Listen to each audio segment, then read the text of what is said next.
પોતાના પરિવારથી 7 વર્ષથી વિખૂટા પડી ગયેલા એક માનસિક અસ્થિર યુવકનું તેના પરિવાર સાથે ભુજમાં મિલન થયું છે। આ મિલનમાં નિમિત્ત બની છે ભુજની માનસિક આરોગ્યની હોસ્પિટલ। વિરમ ગામના નાની કુમદ ગામનો કરણ ભાવસંગજી ઠાકોર નામનો યુવક 7 વર્ષ અગાઉ પરિવારથી વિખૂટો પડી ગયો હતો। માનસિક અસ્થિર હાલતમાં તેણે 6.5 વર્ષ સુધી રખડતું ભટકતું જીવન ગુજાર્યું હતું। 6 માસ પહેલા ગત 21મી જુલાઈના રોજ તે લાકડિયા નજીક રખડતો હતો ત્યારે માનસિક આરોગ્ય હોસ્પિટલમાં તેને લવાયો હતો। 6 માસની સારવાર દરમિયાન તે સાજો થઈ ગયો છે। દરમિયાન હોસ્પિટલના સોશિયલ વર્કર અને અન્ય તબીબોની મદદથી તેના પરિવારજનોની ભાળ મળી હતી। કરણને લેવા તેના પરિવારજનો આવ્યા ત્યારે પુનર્મિલનના લાગણીભર્યા દ્રશ્યો સર્જાયા હતા।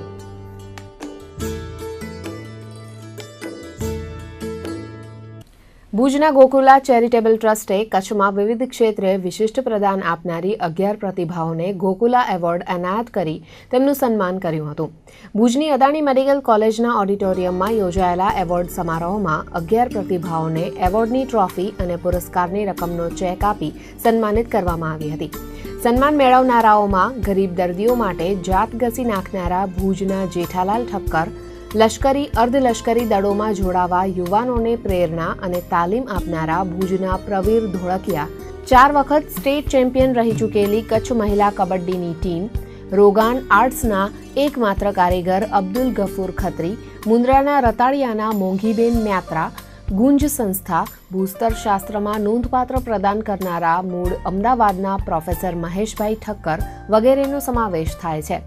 ભુજના પસ્તી ગ્રુપને ગોકુલા સ્ટાર ઓફ ધ યરનો એવોર્ડ અપાયો હતો।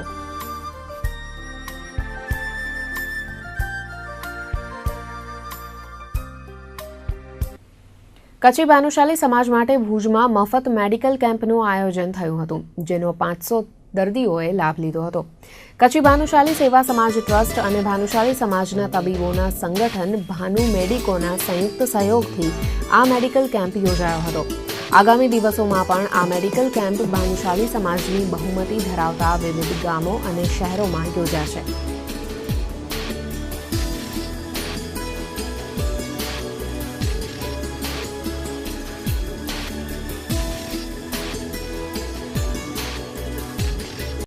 છેલ્લા 75 વર્ષથી જ્ઞાતિના વિકાસ માટેના વિવિધ કાર્યો કરી રહ્યા છે। એમાં મેડિકલ ક્ષેત્રે સહાય ઉપરાંત મેડિકલ કેમ્પ કચ્છમાં વર્ષોથી ચાલુ છે। આજે અમારો 16મો મેડિકલ કેમ્પ છે, જેમાં અત્યાર સુધી લગભગ 500ની આસપાસ તપાસ ડૉક્ટરોથી કરવામાં આવી છે। શ્રી કચ્છી ભાનુશાલી સેવા સમાજ ટ્રસ્ટ અને ભાનુ મેડિકો એટલે અમારા ભાનુશાલી કોમ્યુનિટીના ડૉક્ટરો મુંબઈ, ગુજરાત, મહારાષ્ટ્ર, જામનગર, રાજસ્થાન કે સમસ્ત હિન્દુસ્તાનમાં રહેતા અમારા ભાનુશાલી ડૉક્ટરો નિઃશુલ્ક સેવા આ મેડિકલ કેમ્પમાં આપે છે। આમાં અલગ અલગ પ્રકારના ડૉક્ટર, અલગ અલગ ફેકલ્ટીના, યુરોલોજીથી કરીને સ્કિન સુધીના, ફિઝિશિયન, ઓપ્થાલ્મોલોજીસ્ટ, ડેન્ટલ, બધા ઓછામાં ઓછા 2,000 પેશન્ટો લાભ લેશે કરીને, અને એના માટે બધી અમે લોકોએ વ્યવસ્થા કરી છે। એક નજર સંક્ષિપ્ત સમાચારો પર। ભુજના પસ્તી ગ્રુપે રક્તદાન કેમ્પ યોજી સદગત શિક્ષણવિદ વખતસિંહ જાડેજાને શ્રદ્ધાંજલિ અર્પણ કરી હતી।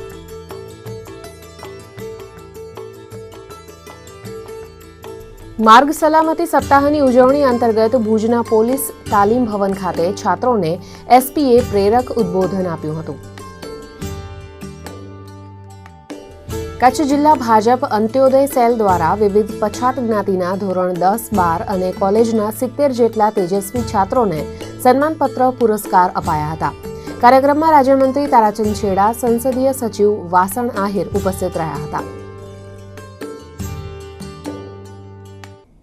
અને હવે જોઈ લઈએ કેટલાક ન્યૂઝ અપડેટ્સ।